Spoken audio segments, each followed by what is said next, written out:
इस्लामाबाद में Shanghai cooperation organisation यानी SCO का समिट इस वक्त जारी है। आज फाइनल डे है इस समिट का और इस वक्त यहाँ इस्लामाबाद में जिना कन्वेंशन सेंटर वो वेन्यू है जहाँ पर मुख्तलिफ ममालिक के जो रिप्रेजेंटेटिव्स हैं वो यहाँ पहुँचे हैं, उनके डेलीगेशंस यहाँ पहुँचे हैं और वो इस वक्त वहाँ मीटिंग कर रहे हैं। पाकिस्तान के प्राइम मिनिस्टर शहबाज शरीफ इस मीटिंग को चेयर कर रहे हैं। इंडिया से जो फॉरेन मिनिस्टर हैं इंडिया के वो यहाँ पहुँचे हैं और ईरान के वाइस प्रेसिडेंट का कंफर्म किया गया था ईरानियन गवर्नमेंट ने, लेकिन बिल्कुल लास्ट मोमेंट पे उनको पुल आउट करना पड़ा और उनकी जगह इस वक्त जो ईरान के जो ट्रेड मिनिस्टर हैं वो यहाँ इस्लामाबाद में मौजूद हैं। इस वक्त हम पाकिस्तान चाइना फ्रेंडशिप सेंटर में मौजूद हैं जहाँ पर मीडिया को डेजिग्नेट किया गया है। ये तमाम एरिया मीडिया के लिए, इसको भी रेनोवेट किया गया है। अंदर स्क्रीन्स लगाई गई हैं जहाँ पर लाइव ट्रांसमिशन जो है वो दी जा रही है जिना कन्वेंशन सेंटर से, जो कि एससीओ मीटिंग का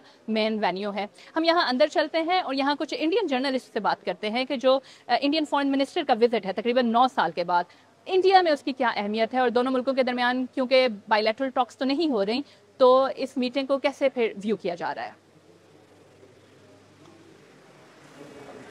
स्मिता है हमारे साथ जो कि इंडिपेंडेंट जर्नलिस्ट हैं और इसके अलावा सुहासनी हैदर हैं हमारे साथ जो कि दी हिंदू की एडिटर हैं। नहीं होता बायलैटरल टॉक्स, लेकिन इंडिया ने कहा कि हम नहीं करेंगे बायलैटरल टॉक्स। ये जो डिसीजन है इंडिया की तरफ से, it has something to do with the internal politics, ये एक स्ट्रेटेजिक चॉइस इंडिया ने ली है।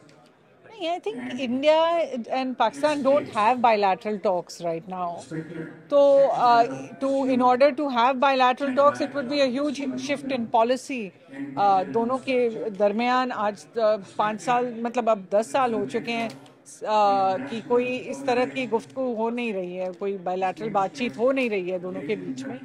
और ये हालांकि मौका है और हो सकता है बिहाइंड द सीन्स किसी तरह से इनके बीच में कोई बातचीत हो जाए, लेकिन आई थिंक जो इंडिया कहना चाह रहा था कि वो एससीओ को ज़्यादा तवज्जो देती है, एससीओ की अहमियत है उनके लिए, तो इसलिए एक्सटर्नल अफेयर्स मिनिस्टर को भेजा है। नहीं तो एक्चुअली इंडिया इसे वर्चुअली भी अटेंड कर सकता था। इंडिया बहुत अरसे से खुद को एक रीजनल लीडर के तौर पे भी प्रेजेंट कर रहा है in front of the world.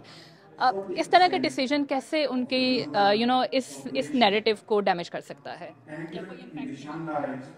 नहीं, देखिए, डैमेज इन द सेंस कि ऑब्वियसली की एक्सपेक्टेशन होती है कि आप अगर एक बड़ा मुल्क हैं और आपके नेबर्स के साथ में, पड़ोसियों के साथ में जो मुश्किलात हैं उसको हल करने के लिए कुछ आप कदम उठाएं, आप सोचें और लीडरशिप एक तरीके से दें आप। लेकिन दिक्कत ये है कि जैसे सुहासिनी ने कहा कि कोई स्ट्रक्चर बायलैटरल डायलॉग एक लंबे अरसे से हुआ नहीं है इंडिया और पाकिस्तान के बीच में। दूसरी बात है कि जो रीजंस हैं जिनकी वजह से जो हालात बने हैं, इस डायलॉग का ना होना, वैक्यूम का होना, वो रीजंस तो ज्यों के त्यों बने हुए हैं। इंडिया के साइड पर it is all about terrorism कि हम एक साथ टेररिज्म टॉक्स नहीं करेंगे। पाकिस्तान की जो पोजीशन है ऑन कश्मीर, खास करके 2019 में एब्रोगेशन ऑफ 370 के बाद में, वो भी वहां की वहीं खड़ी है और पाकिस्तान ने रिकॉल किया था अपने हाई कमिश्नर को न्यू दिल्ली से। तो जो प्रिंसिपल डिफरेंसेस हैं वो तो हैं, जब वो नहीं बदलेंगे तो हुक्मरानों के बीच में इस वक्त वो पीस के लिए ना इंसेंटिव है ना वजह है। इंडिया से ही हमारे साथ उमा शंकर सिंह भी मौजूद हैं जो कि एनडीटीवी के लिए काम करते हैं। खुद इंडिया में हम देखते हैं कि इंडिया के अंदर जो एंटी पाकिस्तान पॉलिटिक्स हैं वो बहुत पसंद की जाती हैं पब्लिक के अंदर भी। तो इंडिया में इस मामले पे क्या बातचीत होती है आमतौर पर कि इंडिया और पाकिस्तान को कुछ मिलकर कहीं ना कहीं से शुरुआत करनी चाहिए? जी देखिए, ऐसा कुछ नहीं है कि इंडिया में एंटी पाकिस्तान पॉलिसी जो है वो बहुत ज़्यादा क्रैक करती है। इंडिया के अपने इश्यूज हैं, उस पर इलेक्शन लड़े जाते हैं। एक तो भावनात्मक मुद्दा कश्मीर को पाकिस्तान की तरफ से बनाया गया है और यहाँ आप देखें कि किस तरीके से उसका इस्तेमाल होता है, ख़ासतौर पे अलग अलग इदारों की तरफ से। तो ये ब्लेम करना कि पाकिस्तान जो कश्मीर का इशू है वो भारत में इंटरनल पॉलिटिक्स के तौर पे इस्तेमाल हो रहा है, ये बिल्कुल या पाकिस्तान के अगेंस्ट की जो बातें हैं वो इंडिया में बहुत ज़्यादा एंटी पाकिस्तान नैरेटिव तो है। नहीं, वो तो आपको पाकिस्तान नहीं, वो तो पाकिस्तान में आपको एंटी इंडिया नैरेटिव, और वो ज़्यादातर आम लोग नहीं बनाते, सहाफ़ी बनाते हैं। पिछले 5 साल से आप लगातार कह रही हैं कि इंडिया की तरफ से बातचीत नहीं हो रही है, पाकिस्तान की तरफ से भी कोई पहल नहीं है, और 5 साल से पाकिस्तान ने हाई कमिश्नर्स को रिकॉल किया है, पाकिस्तान ने ट्रेड को बंद कर दिया है वाघा बॉर्डर पे, और पाकिस्तान ने रेल और रोड लिंक्स बंद किए हुए हैं।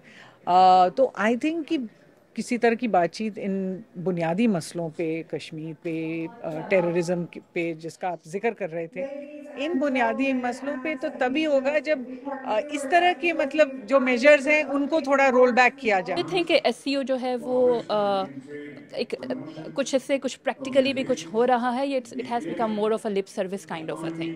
नहीं, आई थिंक लिप सर्विस तो नहीं है। एससीओ में there is a very important representation of a large part of global south. एक ऐसा फोरम है जहां पर आज की तारीख में ईरान जैसा मुल्क शामिल है। पोटेंशियल बहुत है, लेकिन इस तरह के फोरम्स में ऐसा नहीं होता कि ओवरनाइट कुछ हो जाए, कुछ चेंज हो जाए। प्लान्स होती हैं, you put some money, you put the money where your mouth is and you bring together some project. इस वक्त prime minister of Pakistan Shahbaz Sharif जो हैं वो एससीओ की जो मीटिंग हो रही है इस्लामाबाद में उसे एड्रेस कर रहे हैं, और आज ही इसका फाइनल डे है। आज दिन के इख्तिताम पर, इस मीटिंग के इख्तिताम पर एक जॉइंट स्टेटमेंट भी रिलीज़ की जाएगी।